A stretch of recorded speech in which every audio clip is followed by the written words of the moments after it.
Le lancement officiel des tables rondes, Graines de paix 2026, s'est tenu ce jeudi 5 février 2026 à l'hôtel Rose Blanche, à Cocody-en-Gré. Cet événement a été organisé par l'ONG Opinion éclairée en partenariat avec la Fondation Rosa Luxembourg. Sous le thème « Quel avenir pour la démocratie dans le nouvel ordre mondial ?», les panélistes ont abordé la problématique liée à nos démocraties et ont formulé des recommandations pour une résilience démocratique, en particulier en Afrique. Modéré par Marie-Gisèle Nguessan, journaliste et consultante en communication stratégique et marketing politique, le panel a débuté par un bref état des lieux de la démocratie en Afrique et dans le monde, présenté par le Dr Sylvain Nguessan, directeur de l'Institut de stratégie d'Abidjan. Bon, depuis un certain temps quand même, malgré toute la bonne foi des acteurs politiques, en vue d'implanter la démocratie en Afrique, on voit les obstacles qui s'y dressent. Peut-être que c'est parce que le contexte qui a vu cette démocratie naître en Europe n'est pas la même que celle que nous connaissons ici. Donc il faut tenir compte de nos réalités, de sorte à avoir une certaine liberté, une certaine dialogue de justice, mais qui tienne compte de notre environnement. Liberté d'opinion, liberté de pensée, d'association.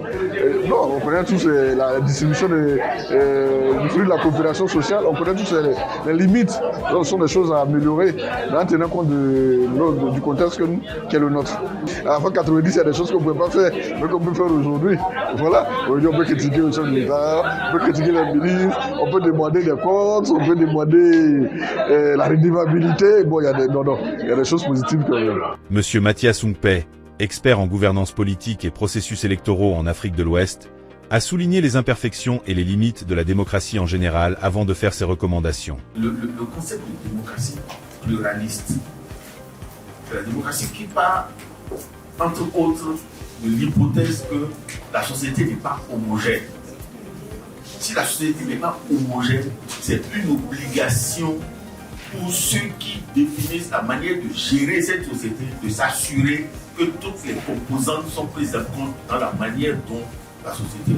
Et quand je dis les composants, ça dépend de la manière dont vous définissez les lignes de clivage.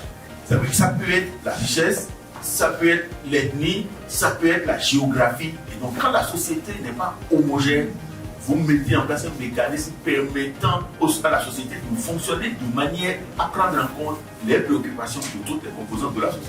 Ce lancement s'est déroulé sous la supervision de Marine Guetia Akwa, responsable de programme au Bureau Afrique de l'Ouest de la Fondation Rosa Luxembourg. C'est avec une immense joie que je prends la parole ce matin pour inaugurer cette table ronde dédiée au lancement des tables rondes 2026. Initiée en 2020, cette table ronde vise à sensibiliser les jeunes étudiants, des membres des partis politiques, de la société civile et des femmes à l'engagement citoyen et au débat politique et social. Ces rencontres abordent des sujets d'intérêt général pour renforcer la culture politique des jeunes, prévenir la violence, promouvoir la tolérance et gérer pacifiquement les conflits, tout en contribuant à la consolidation de la paix et de la cohésion sociale. Je tiens à remercier chaleureusement notre partenaire Opinion éclairée, nos experts panélistes de ce jour, ainsi que tous nos participants. L'événement a également vu la participation et l'intervention de jeunes engagés, d'acteurs et d'actrices de la société civile, de représentants des partis politiques, de cadres d'institutions, ainsi que de personnalités publiques, dont le journaliste André Silver Conan. Graines de paix a permis de réconcilier les jeunes d'Agboville et d'offrir aux femmes de Diokoué l'opportunité de dialoguer et de prendre des résolutions de paix et de cohésion, témoigne Marie-Flore Begou, coordinatrice de l'ONG citoyenne engagée pour la démocratie et la paix et bénéficiaire de cette initiative citoyenne. Nous avons eu l'opportunité de participer au projet Graines de paix initié par l'ONG Opinion éclairée avec l'appui de la Fondation Rosa Luxembourg. Chacun connaît un peu l'histoire du bruit. Et on a vécu un peu les soubresauts en 2020. Donc chacun était un peu sur le qui-vive. Chacun se disait que, véritablement, avec l'histoire que nous avons connue au début du processus électoral, on avait peur que Dieu récidive. Mais les échanges ont permis à ce que les femmes puissent se lever pour sensibiliser, pour faire du porte-à-porte. Parce qu'à la faveur de la table ronde, les résolutions étaient prises et chacun dans sa communauté a pris son bâton de pèlerin pour ne plus revivre ce qui s'est passé en 2011 et puis 2020. Cette initiative, issue du programme Paix et Sécurité, a été lancée depuis mai 2020 en Côte d'Ivoire. Pour l'année 2026, les tables rondes Graines de Paix se tiendront à Abidjan, Nayo, Koun-Fao, Tiasalé et Bingerville de février à juin, selon la coordonnatrice des tables rondes en Côte d'Ivoire et présidente de l'ONG Opinion Éclairée, Madame Delors Nesmond. Depuis 2020, la Fondation Rosa Luxembourg appuie les organisations de la société civile en Côte d'Ivoire pour l'organisation de ces tables rondes qui sont un cadre de dialogue social et politique, de renforcement des capacités aussi des jeunes et des femmes pour encourager la participation citoyenne, aussi la cohésion sociale, la participation sans violence, pour mieux comprendre les processus démocratiques. Donc c'est une fondation d'analyse de la société qui est notre partenaire et qui nous accompagne.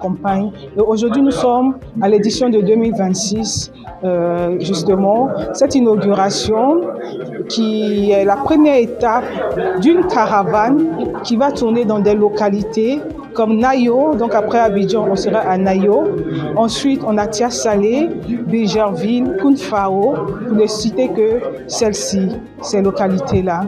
L'objectif de cette table ronde, je l'ai dit tout à l'heure, et aujourd'hui particulièrement, nous nous interrogeons sur l'avenir de la démocratie dans le nouvel ordre mondial. L'unilatérisme croissant des États auxquels on assiste dans l'ordre mondial nouveau, qui semble remettre en cause les principes démocratiques, les valeurs démocratiques comme les droits humains, comme la liberté d'expression. Donc il y a une sorte de restriction au niveau global de l'espace civique, de l'espace d'expression des citoyens. Donc comment résister, comment continuer à faire vivre la démocratie malgré ce nouvel ordre mondial? Donc il fallait avoir ces experts de qualité que vous avez pu entendre, qui sont des spécialistes des questions de gouvernance, d'analyse de la société, de géopolitique, pour réfléchir ensemble sur la question globale, mais aussi comment résilier au niveau local à partir du global, quand on sait que la géopolitique a aussi de l'impact sur les politiques nationales dans les États.